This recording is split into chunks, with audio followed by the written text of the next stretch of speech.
Hello, everybody. Welcome to episode 37 of the Foot Basket Podcast. I'm glad you're here today. I'm glad you tuned in, found this episode that you are watching. I welcome any new viewers that you enjoy this episode. We're going to be going over NBA X Factors um, for this upcoming season. We got some important players on these teams that I feel like are very important to whatever direction the team depends on wants to go. Um, I want to first give out the glory to God, allow me to be here today, allow me to do this podcast, continue to grow, and continue to do it. It's something I love and enjoy. So, if you enjoyed this episode, please hit that subscribe button. I know 90% of my viewers aren't subscribed, so hitting the subscribe button will help me out. Hit that like button, hit the subscribe button. There's also a Foot Basket Podcast IG account that you can tap into. It's just called Foot Basket Podcast on Instagram. You can stay updated to all Foot Basket Podcast things related. Another thing as well is that if you have any quality issues, you can just hit that settings button in the top right, and it'll help you with going to 1080 pixels. I know YouTube sometimes automatically does 360, and I film in 1000, so you could change that as well. But yeah, and if you're a returning viewer, I welcome you back. Thank you for staying loyal, staying here. And if you haven't watched last week's episode, go tap into that. I also want to thank all the love and support I got from my Bleacher Report video. I believe it's somewhere around 200 views now, or maybe a little bit over 200. So I am truly grateful for that. But let's get into today. We haven't done this in a while, low key, where it's just me and the camera. We've been doing a lot of NBA trivia lately, some NBA games on websites and stuff like that. But today is just gonna be, us, just me talking to the camera. So we won't have any, we don't have to have any waiting for it, trying to get the screen up. But I do have some notes because I'm gonna be talking about one player from every team.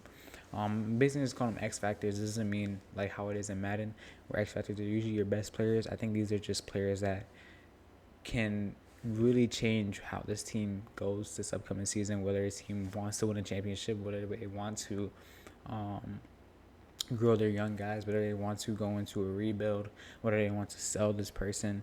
And I try to not to put a lot of new players. I try to put a lot more players that's already been on the team that can, make something, shake basically this season. Um, but yeah, let's basically get started. I don't have a specific order for why I put this team first or put this team last. Um, it was just based on how I was reading the NBA teams. But first, we're going to start off with the 76ers. A lot of big moves this season so far. I put VJ as their X Factor player. We've seen how Tyrese Maxey, Joel Embiid, and VJ has played together.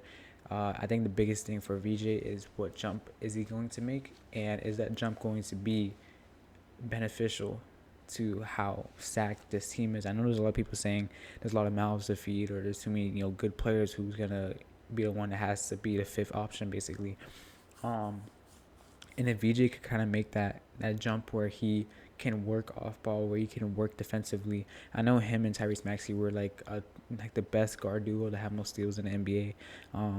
If we could just see another bigger jump with VJ, especially when it comes to his physicality side of his defense, I know the steals and the reading the steals and stuff like that is something that he was already good in his rookie season, but be able to make that jump defensively when it comes to physicality, playing even bigger sizes, playing, maybe a 3 or possibly even a 4 and just, holding his ground.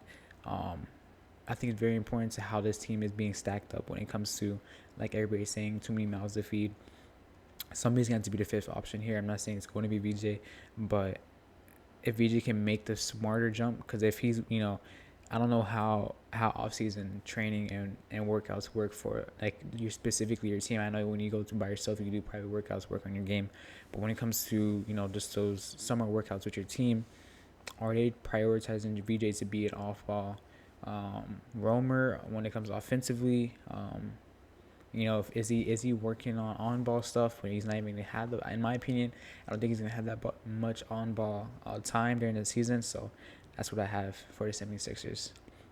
For the Rockets, I have Fred VanVleet. I think this team looked way better and way composed, especially offensively when they had Fred VanVleet on the floor. Not having him this offseason just made their offense be so stagnant when it comes to just as long as you double team KD, they don't know what to do. Um, But with Fred VanVleet, I'm not saying Fred VanVleet is a top 10 point guard in the NBA, but he's very, very veteran like, where he's very calm, cool, collected, can be able to just play his role. Um, I think that's what they kind of needed, especially offensively. Defensively, Fred VanVleet is definitely not up there, but offensively, he just helps that offense, and that's what they needed this past season. So we'll see how the Rockets, hopefully how he comes back from his injury, but how the Rockets will adjust to Fred VanVleet coming back and making the offense way much better. For the Pacers, also trying to go star players, but I had to go star player. It's Halliburton, and it's for sure how is he gonna come back. I watched um, an interview slash podcast that he did with Numbers on the Board, and they were asking him how does he feel going to the season? Does he feel confident? Does he feel like he's going to be back to his old self? And he did admit that he feels great, that he feels like he's going to be back to his old self. That he's working on just the physicality of the NBA. That's what he's trying to get adjusted to. And something that was even crazier was what he had mentioned is that his first game back is an away game at New Orleans. And I remember him mentioning compare him to, if this was Kevin Durant, what is Kevin Durant's first game back going to be? Is it going to be a home game? Is he, if it's going to be an away game, is it going to be in New Orleans? I'm not saying Kevin Durant and Halliburton's on the same level, but just star player like, are you expecting a star player to I know this has nothing to do with what we're talking about, but that was crazy to me as well, that his first game back is an away game, and away is already crazy. And against New Orleans, bro.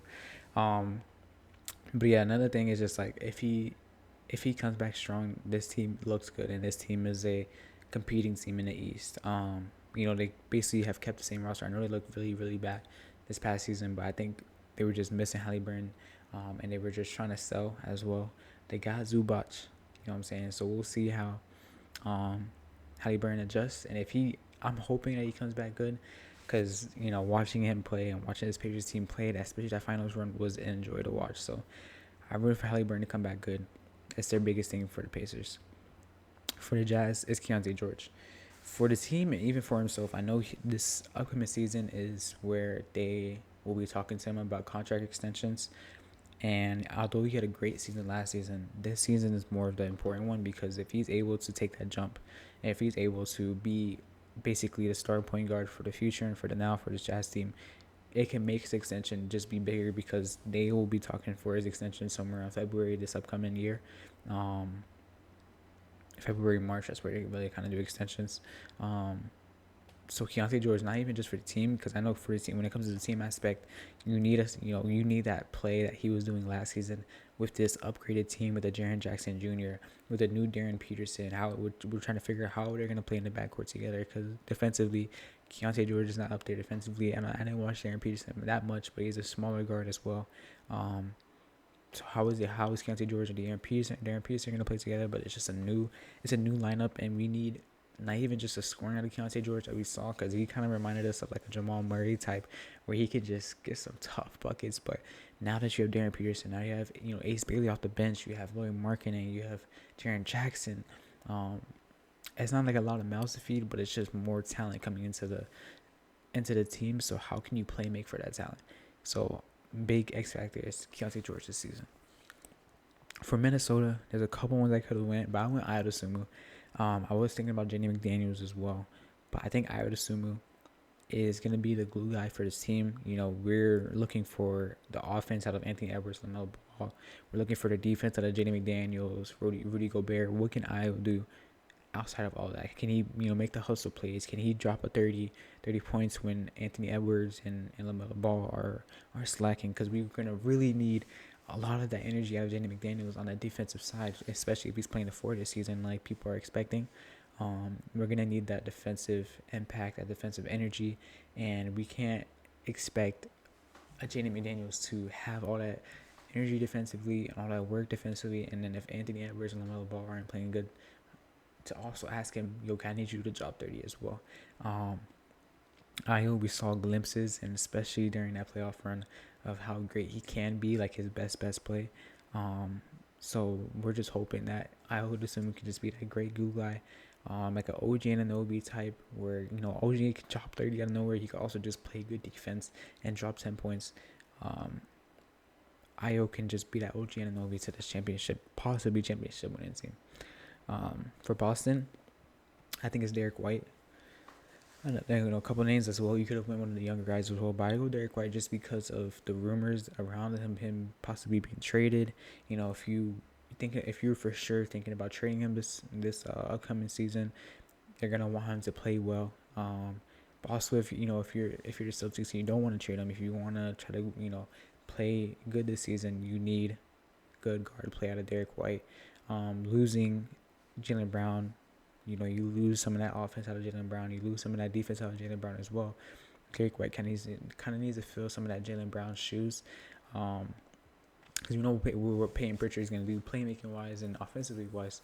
Defensively, he's not there. Jason Tatum, he's been in all defensive team conversations a few years ago, but this is his first full season back, so we're not expecting Jason Tatum to be an all defensive caliber player.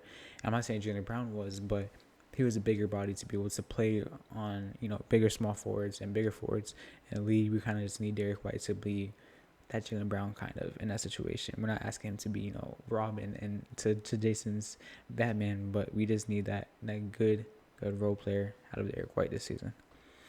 For Brooklyn, it was kind of hard to choose because I didn't watch much of Brooklyn basketball this last season.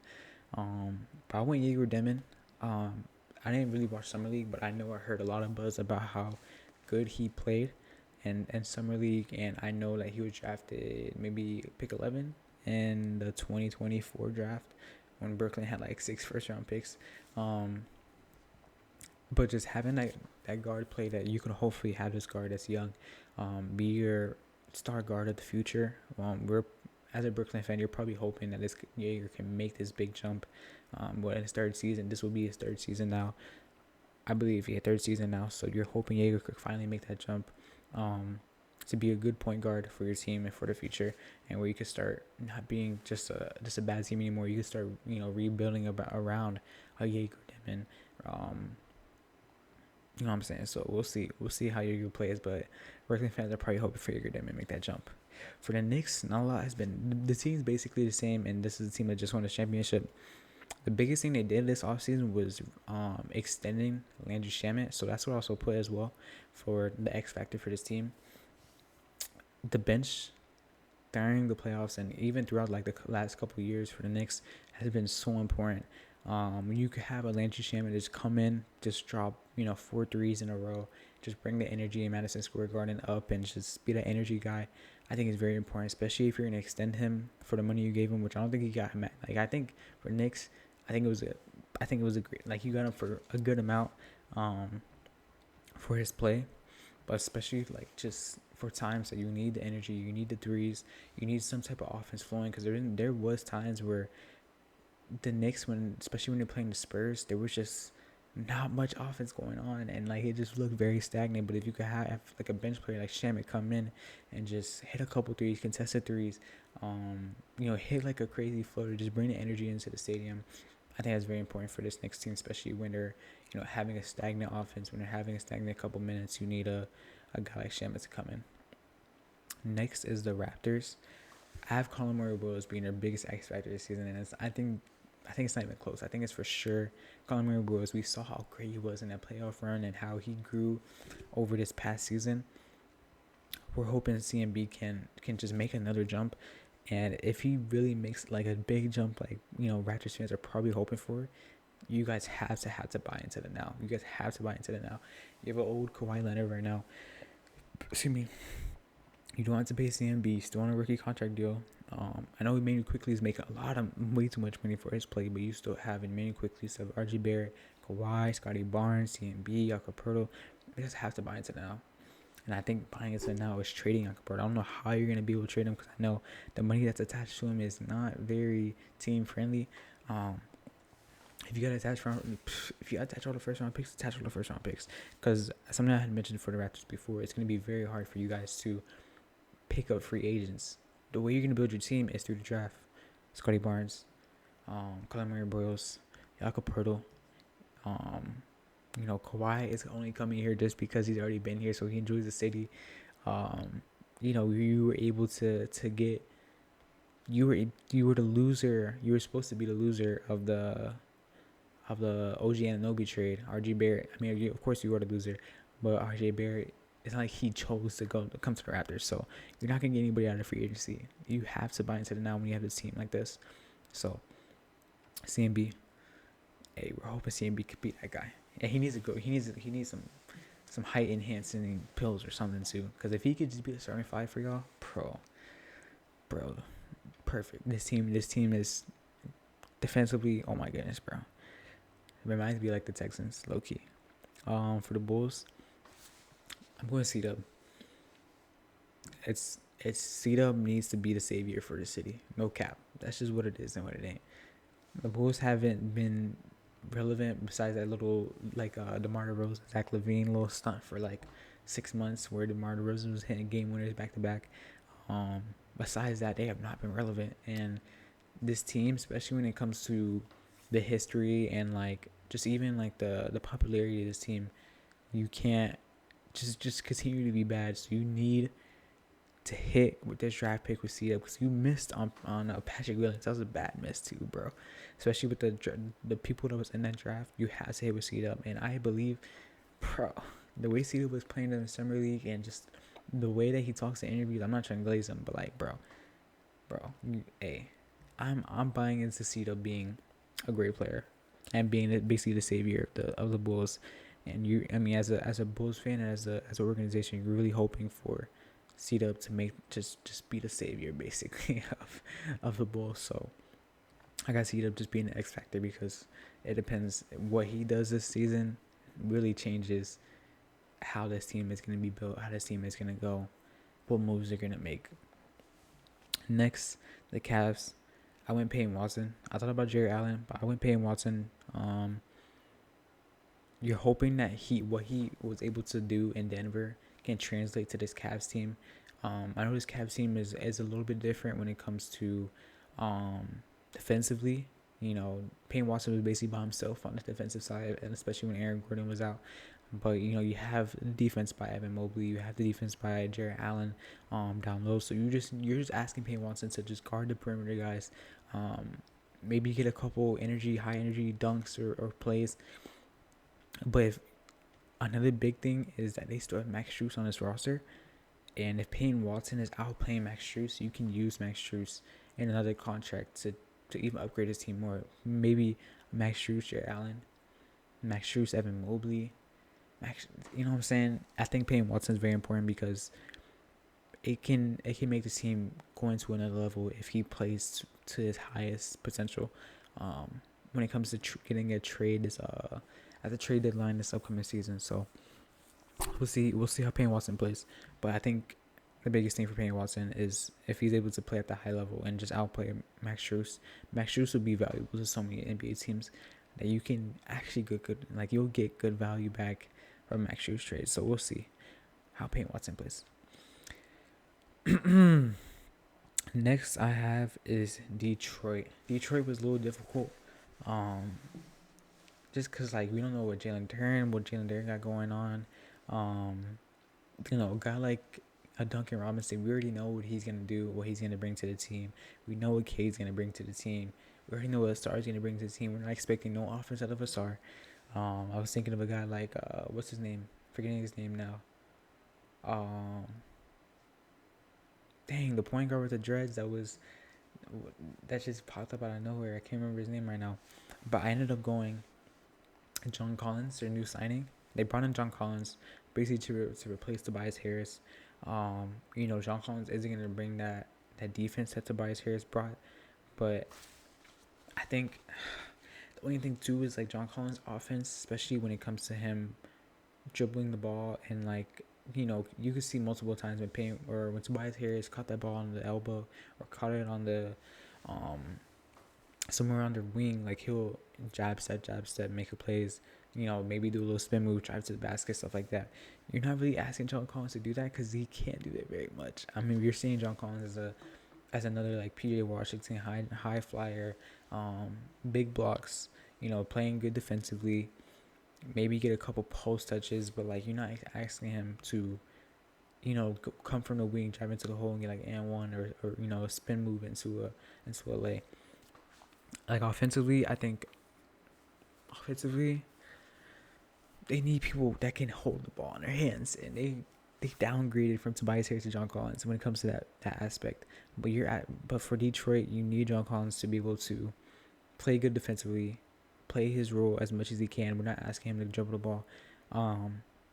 But defensively is just the biggest thing that they're gonna need John Collins for. Especially we don't know what that center is gonna be with, who he's gonna be with. So if they bring in a guy that's not great off defensively in a 5 spot, John Collins carry us defensively, bro. Because it can't just be a Ausar Thompson. Because the Cavs found the strat, bro. Just put Ausar Thompson in the corner, bro. Just put him in the corner. No cap. Put whoever's Ausar Thompson guard and put him in the corner, bro. Next is the Bucks. I put Ryan Rollins. Biggest thing, another kind of situation where like, if he plays great this season, are you looking to trade him while his value is high?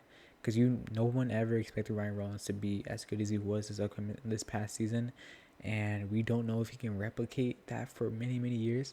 Because nobody had the potential of him playing what he's playing at right now. He had a great season last season. The Bucks did draft a guard as well, so it's a sticky situation, and you know what I'm saying, because if he plays well, you have Tyler Hero already. If he plays well, do you trade him at the trade deadline, get the value while you can? I think that's a situation that you kind of go in. You don't, for the Bucks, you're gonna lose a lot this season. So you're not expecting any of these players. I don't even know who really to go, but you're not expecting any of these players to be X factor to where it contributes to winning games. You're not expecting Tyler Hero to be LeBron James and carry this team to a 500 record or anything like that. I think you can expect Ryan Reynolds to play well, get his value up, and trade him while you can. There's a lot of teams that can bring in Ryan Reynolds, like a Detroit Pistons. If Ryan Reynolds can play to you like a Detroit Pistons. But yeah, I think that's the biggest thing for the actual organization themselves is just hoping Ryan Reynolds can play well, get his value up, and possibly trading him, in my opinion. But I don't know. I could be wrong. Next for the Hawks, I think it's obvious. I'm going Jalen Johnson. We saw how big of a jump he made this past season. It's the biggest thing for him is, can he replicate that, and can he be the best player on a championship winning team? Can he be the best player on a team that's out east, beating a team like the Celtics, beating a team like the 76ers? Can he be the best player on that team? If he's able to just win, because the stats says it all. The actual, just if you just look at the stats only, it says like, looking at this guy, this is almost averaging a triple double, over 20 points per game, score at the 4. It sounds like one of them ones, but when you actually genuinely like watch these Hawks games, at least when I'm watching him, I don't see him as the best player on this Hawks team 5 years from now being a championship winning team. If he was at the same level, you're hoping for the Hawks if he's able to make just even a bigger jump when it comes, especially just his offense as well, because we saw so many flashes of him offensively with the ball in his hand, making plays. If he's able to just make that jump, especially with his, his 3-point percentage and, the rate that he shoots at, Jalen Johnson, I'm not saying he can't be one of them ones, but Hawks just figure out, is Jalen Johnson going to be the best player on our team, or do we need to make a trade for him to be the co-star? And if Jalen Johnson is your co-star on a Hawks team, that's a scary team in my opinion. If Jalen Johnson's your co-star, yeah, that's a scary team. Next is the Hornets. I put Colin Knippel. I don't know what the Hornets got going on. I don't know what they want to do, what their plan is. You trade away LaMelo Ball, trade away Miles Bridges, bring in Naz Reid. I just feel like it's just a group of 82 overalls on one team. Like, you just got a group of 82 overalls on one team. And like, what's that going to bring you to a 500 record? I guess your biggest thing for the Hornets is what offensive jump can Colin make? Can he be, you're not expecting him to be your best player on your team when you want to win a championship, maybe like 5-6 years from now. But for this upcoming season, do you want Colin to be your primary ball handler? You want him to be your, I guess you're going to have Kobe White be your primary ball handler, but do you want Colin to be taking the most shots? Do you want him to be in the most actions, the most plays? Do you want him to be basically your starter player for this upcoming season? And if he is, what jump can he make with that? How many points can he average? How much can he bring his value up? Because it could be a scary thing, because you can have this Colin Knueppel season of him averaging upwards to, what's the most I would see Colin averaging? Maybe 23 points per game. And he raises it, gets more assists, gets more rebounds. And now you have to, extend him for however much money, because he just, made an all-star game. He just averaged 20 points per game, and now his money's going up. And then you bring in a star player, and then now Colin is back at 14 points per game, 15 points per game, being just kind of your role player. You know what I'm saying? So you just don't want, as an organization for Hornets, you don't want to see just, Colin's on a bad Hornets team right now. He's playing well, and then you bring in a star, and then he doesn't translate that when a star comes in. So you're hoping Colin is able to I think Colin's gonna have that 22 points per game type season. You're just hoping that Colin can keep that throughout his career. I hope that makes sense. I feel like that was the only one I was a little confusing, but hopefully that makes sense. For Miami, they still got a lot of moves to make, and they just brought in Klay Thompson. I think that was a good move. I think the biggest X factor for this team, though, is Davion Mitchell. Just the point guard play, the playmaking is going to be very important for these two big men. I know a lot of the offense can just be, hey, get Giannis on the post, let him cook. Get Bam on the post, let him cook. If one of them is getting double team, pass out to the corner, Klay Thompson. But the defense and the playmaking that Davion can bring at his best level is going to be very important for this team, especially defensively. Down low we're going to be straight. We got Giannis and Bam in that paint. We're going to be good. You got right now Andrew Wiggins, not a bad perimeter defender. Klay Thompson comes in. You know what I'm saying? He's getting a little bit older. You need Davion to be that point of attack to start the defense at the top of the key, and for it to just fall into the rest of the defense for the team. But then also just offensively as well. You're asking him, you have to dribble the ball, but you're also not asking him to be the shot creator. You know what I'm saying? You need the playmaking out of Davion. You need him to get past his first guy and be able to open his eyes, look up, and find the right pass. Because if he's able to get past the first guy, whether the team's playing man or zone, if he's able to just get that pick and roll started, can he make the right playmaking play to find out, do I send this alley-oop? Do I send this pass down to Giannis? Do I pass it out to the corner to Klay Thompson? Davion Mitchell is going to be very important when it comes to his offense. On the flow of this offense, the playmaking out of him is going to be very important this season. For Orlando, Orlando was a little difficult as well, but I put Paulo.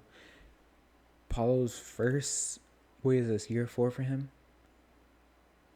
Year 4? Does that sound right? Or is this year 5? Whatever year it is. I know year 1, or was it year 2? One of them ones was like really, really well. And then this past season was not the Paulo that we saw out of year 2, year 3 Paulo. I don't know what year it was. You're hoping that you can, as Orlando, you can have Paulo be your best player on your team for your championship winning team that you want in the future. And I think Paulo can be that. Now we've seen glimpses of him just being dominant. You have the build of a LeBron James. He literally has the exact build of a LeBron James. And I think he just needs to get out of those young kind of mindset I feel like he's in. There's so many plays throughout the season that he makes, and I'm just like, it's just showing the youth that's within him. But you're hoping that Paulo can finally just, I'm not saying mature up, because I'm back. I have some technical difficulties, but like I was saying, for Orlando and for Paulo, you're just hoping that he makes that jump to just be your star player, be consistent and be potentially your best player, hopefully future winning championship team. For the Wizards, I put Trae Young. I think this Wizards team is being so underrated and not talked about. Because they have so many young guys, and I was actually gonna go one of the young guys, but there's too many young guys that could be your X factor player when it comes to Bub Carrington, Bilal Koulibaly, the defense of the Bilal, the offense of the Trey Johnson, the offense of the Keyshawn George. There's so many possible things, but I think you need your point guard, like a Trey Young, like your vet in your locker room, to be steady, to be like a Fred VanVleet, to be able to flow the offense, play well, be consistent. We haven't seen Trey Young playing a little bit, so we're hoping that. I know we had a little bit of Wizards Trey Young, but it wasn't with the full team. You're hoping that Trey Young can just be what we saw, what Trey Young can be, especially when the playmaking side, because we have Anthony Davis, we have these offensive young guys that can make these big jumps. At least if one of them can make that big jump, you can play make to that guy for Trey Young. You're just hoping Trey Young could just be back to his old self and just play great. So I think Trey Young is the biggest X factor for the Wizards. For my Nuggets, I think it's DeMar DeRozan, the new signing. I put Cam Johnson at first, but free Cam Johnson, bro. It's DeMar DeRozan.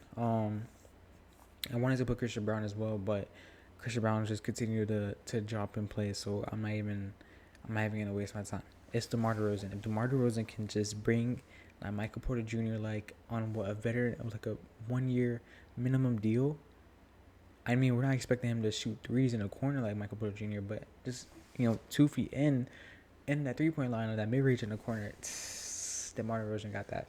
We're hoping that DeMar can just bring that offensive, because sometimes if it's genuinely just a Jamal Murray Jokic show, and I know defensively DeMar does not help, because that's what we need the most is just the defense, and that's what was so important about bringing Peyton Watson back if we were able to, because he just brings that defensive energy that we need. And the Nuggets just brought in another offensive guy with DeMar DeRozan, but I think it will help. It will help our offense anytime that they're just not like teams are just not letting us do the the Jokic Murray thing. It allows us to give the ball to somebody and just say let them cook 1-on-1, let them play 1-on-1 real quick, because we're not giving the ball to Cam Johnson and let him play on 1-on-1. We're not giving the ball to Aaron Gordon and let him play 1-on-1. We're doing that with Christian Braun, but now we have DeMar DeRozan that we can kind of do that too.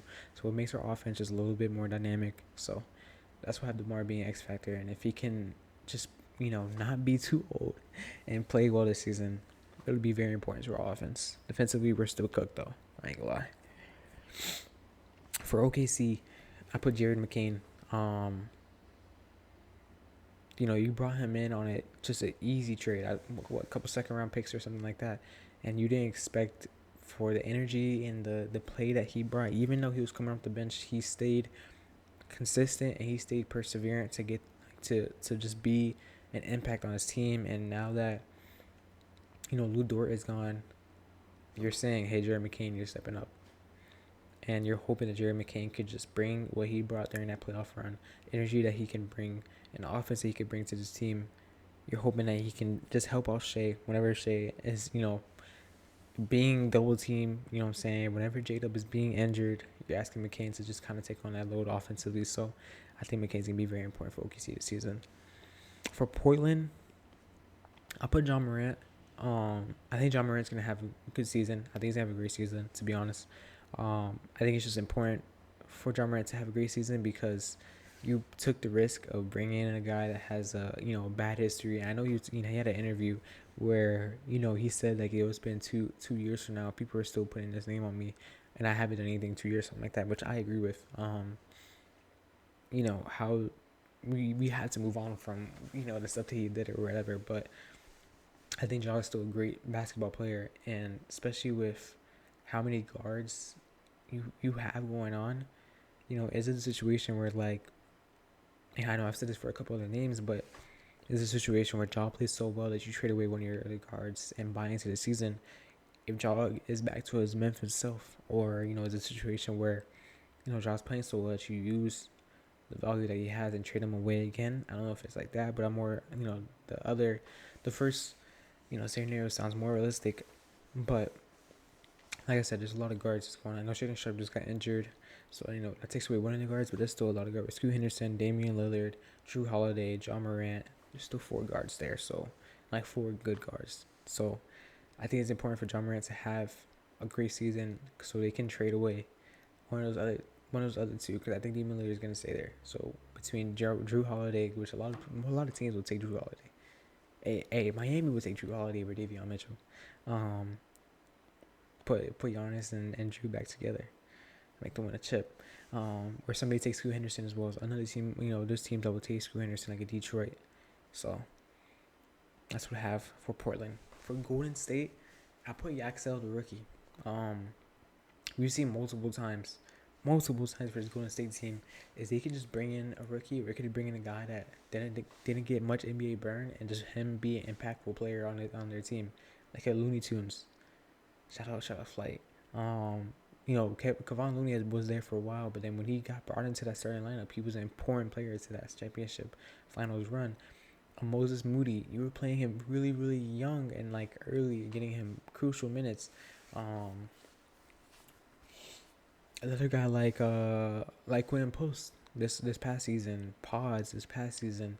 I think it's gonna be important for Yaxel to go into that starting lineup, or even just be a bench player that gets a lot of minutes and play how he's playing in preseason. I know it's not gonna fully translate because preseason play and NBA play is very different, but for Yaxel, just have that 3-point consistency that he already has. Now you're just asking him to play good defense, to catch a couple lobs. That's all Golden State needs. For the Clippers, I didn't know where to go with this, because the Clippers are in a very, very confusing state right now when it comes to their team and where they want to go. I put Keenan Walker, the rookie, as well.